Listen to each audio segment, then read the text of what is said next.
संपूर्णम। भगवान विष्णु की नाभि से कमल का प्रादुर्भाव, स्वेच्छावश ब्रह्मा जी का उससे प्रकट होना, कमलनाथ के उद्गम का पता लगाने में असमर्थ ब्रह्मा का तप करना, श्री हरि का उन्हें दर्शन देना, विवादग्रस्त ब्रह्मा विष्णु के बीच अग्नि स्तंभ का प्रकट होना तथा उसके ओर छोर का पता न पाकर उन दोनों का उसे प्रणाम करना। ब्रह्मा जी कहते हैं, देवर्षि, जब नारायण देव जल में शयन करने लगे उस समय उनकी नाभि से भगवान शंकर की इच्छावश सहसा एक उत्तम कमल प्रकट हुआ जो बहुत बड़ा था। उसमें असंख्य नाल दंड थे। उसकी कांति कनेर के फूल के समान पीले रंग की थी और उसकी लंबाई और ऊंचाई भी अनंत योजन थी। वह कमल करोड़ों सूर्यों के समान प्रकाशित हो रहा था।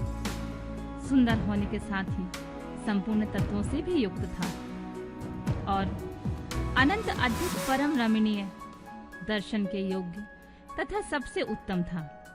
तत्पश्चात कल्याणकारी परमेश्वर साम्य सदाशिव ने पूर्वव्रत प्रयत्न करके मुझे अपने दाहिने अंग से उत्पन्न किया। मुने, उन महेश्वर ने मुझे तुरंत ही अपनी माया से मोहित करके नारायण देव के नाभि कमल में डाल दिया और लीला पूर्वक मुझे वहां से प्रकट किया। इस प्रकार उस कमल से पुत्र के रूप में मुझ हिरण्यगर्भ का जन्म हुआ। मेरे 4 मुख हुए और शरीर की कांति लाल हुई। मेरे मस्तक त्रिपुंड की रेखाओं से अंकित थे तार। भगवान शिव की माया से मोहित होने के कारण मेरी ज्ञान शक्ति इतनी दुर्बल हो रही थी कि मैंने उस कमल के सिवा किसी दूसरे को अपने शरीर का जनक या पिता नहीं जाना। मैं कौन हूँ, कहाँ से आया हूँ, मेरा क्या कार्य है, मैं किसका पुत्र होकर उत्पन्न हुआ हूँ और किसने इस समय मेरा निर्माण किया है। इस प्रकार संशय में पड़े हुए मेरे मन में यह विचार उत्पन्न हुआ, मैं किस लिए इस मोह में पड़ा हुआ हूँ जिसने मुझे उत्पन्न किया है। उसका पता लगाना तो बहुत सरल है। इस कमल पुष्प का जो पत्र युक्त नाल है उसका उद्गम स्थान इस जल के भीतर नीचे की ओर है। जिसने मुझे उत्पन्न किया है वह भी पुरुष वही होगा, इसमें कोई संशय नहीं है। ऐसा निश्चय करके मैंने अपने को कमल से नीचे उतारा। मुने, मैं उस कमल की एक एक नाल में गया और सैकड़ों वर्षों तक वहां भ्रमण करता रहा, किंतु कहीं भी उस कमल के उद्गम का उत्तम स्थान मुझे नहीं मिला। तब मैं पुनः संशय में पड़कर उस कमल पुष्प पर जाने को उत्सुक हुआ और नाल के मार्ग से उस कमल पर चढ़ने लगा।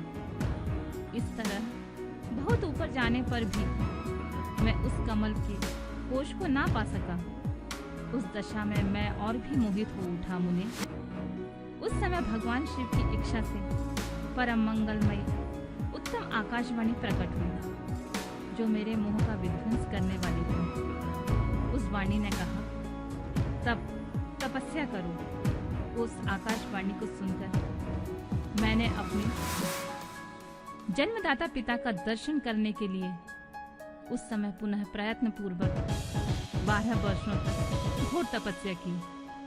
तब मुझ पर अनुग्रह करने के लिए 4 भुजाओं और सुंदर नेत्रों से सुशोभित भगवान विष्णु वहां सहसा प्रकट हो गए। उन परम पुरुष ने अपने हाथों में शंख, चक्र, गदा और पद्म धारण कर रखे थे। उनके सारे अंग सचल जलधर के समान श्याम क्रांति से सुशोभित हो रहे थे। उन परम प्रभु ने सुंदर पीतांबर पहन रखा था।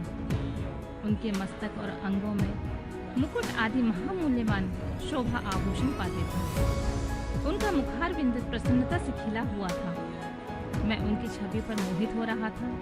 वे मुझे करोड़ों कामदेवों के समान मनोहर दिखाई दिए। उनका यह अत्यंत रूप देखकर मुझे बड़ा आश्चर्य हुआ। वे सांवली और सुनहरे आभा से उद्दासित हो रहे थे। उस समय उन सब तत्व रूप सर्वथा सर्वात्मा 4 भुजा धारण करने वाले महाभाव नारायण देव को वहां उस रूप में अपने साथ देखकर मुझे बड़ा हर्ष हुआ। तदंतर उन नारायण देव के साथ मेरी बातचीत आरंभ हुई। भगवान शिव की लीला से वहां हम दोनों में कुछ विवाद छिड़ गया। इसी समय हम लोगों के बीच में एक महान अग्नि स्तंभ प्रकट हुआ। मैंने और श्री विष्णु ने क्रमशः ऊपर से और नीचे जाकर उसके आदि अंत का पता लगाने के लिए बड़ा प्रयत्न किया, परंतु इसमें कहीं उसका ओर छोर नहीं मिला। मैं थककर ऊपर से नीचे लौट आया और भगवान विष्णु भी उसी तरह नीचे से ऊपर आकर मुझसे मिले। हम दोनों शिव की माया से मोहित थे। श्री हरि ने मेरे साथ आगे पीछे और अगल बगल में परमेश्वर शिव को प्रणाम किया। फिर वे सोचने लगे, यह क्या वस्तु है? इसका स्वरूप का निर्देश नहीं किया जा सकता, क्योंकि ना तो इसका कोई नाम है और ना कर्म ही है। लिंग रहित तत्व ही वहां लिंग भाव को प्राप्त हो गया था। ध्यान मार्ग में भी इसके स्वरूप का कुछ पता नहीं चलता। इसके बाद मैं और श्री हरि दोनों ने अपने चित्त को स्वस्थ करके उस अग्नि स्तंभ को प्रणाम करना आरंभ किया। हम दोनों बोले, महाप्रभु, हम आपके स्वरूप को नहीं जानते। आप जो कोई भी क्यों ना हो, आपको हमारा नमस्कार। महेशान, आप शीघ्र ही हमें अपने यथार्थ रूप का दर्शन कराइए। मुनि श्रेष्ठ इस प्रकार अहंकार से आविष्ट हुए। हम दोनों ही वहां नमस्कार करने लगे। ऐसा करते हुए हमारे 100 वर्ष बीत गए।